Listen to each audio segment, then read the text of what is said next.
নারায়ণগঞ্জ ৫ আসনের প্রয়াত সংসদ সদস্য নাসিম ওসমানের ১০ম মৃত্যুবার্ষিকী উপলক্ষে পরিবারের পক্ষ থেকে বিভিন্ন এতিমখানায় দোয়া ও এতিমদের মাঝে খাবার বিতরণ করা হয়েছে, যার মধ্যে খানপুর দারুস সালাম এতিমখানা, খানপুর দারুল নাইম এতিমখানা, গলাচিপা গাউসিয়া সুন্নিয়া হাফেজিয়া মাদ্রাসা ও এতিমখানা, শীতলক্ষা মাদ্রাসা ও এতিমখানা, নবীগঞ্জ ইসলামিয়া আলিম মাদ্রাসা এতিমখানা।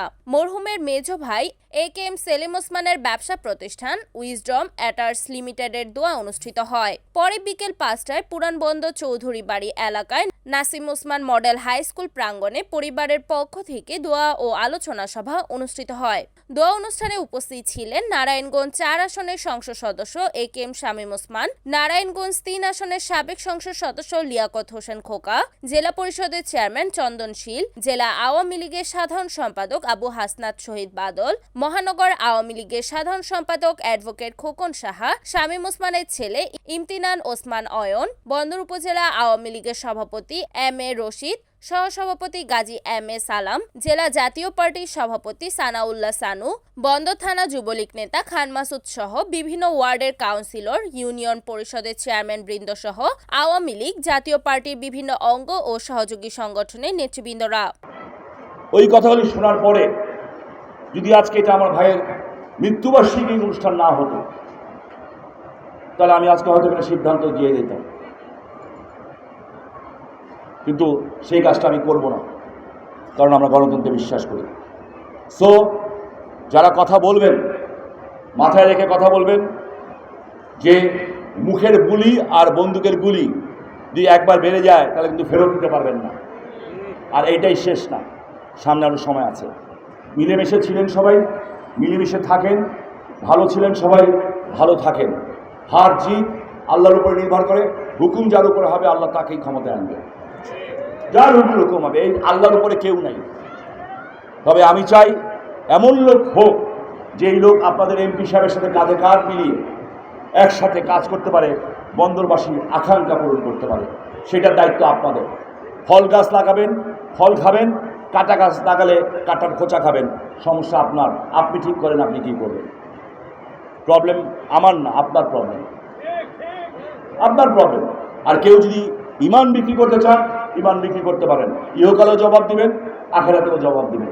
আমি আর কথা বাড়ালাম না, আপনাদের সবার কাছে দোয়া ভিক্ষা ছিলাম এবং আশা করি বন্দর সবসময় একটা শান্তিপূর্ণ এলাকা ছিল, বন্দর শান্তিপূর্ণ এলাকা থাকবে।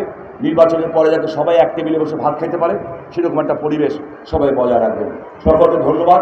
আজকে যারা কষ্ট করে এসছেন, আল্লাহ রাব্বুল আলামিনের কাছে জীবনে যদি একটা কাজ করে থাকি ভালো, আল্লাহ রাব্বুল আলামিন এই সমান দিবা না, আল্লাহ রাব্বুল আলামিন আল্লাহ সুবহানাহু ওয়া তাআলা আমি কে কোন পরিবার সেটা বিষয় না।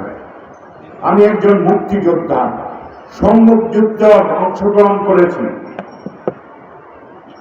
আমার রশিদ ভাই আমার সহকর্মী একজন মুক্তিযোদ্ধা, নাসিম ওসমান একজন মুক্তিযোদ্ধা, নাসিম ওসমানের সহকর্মী সানাউল্লাহ সানু।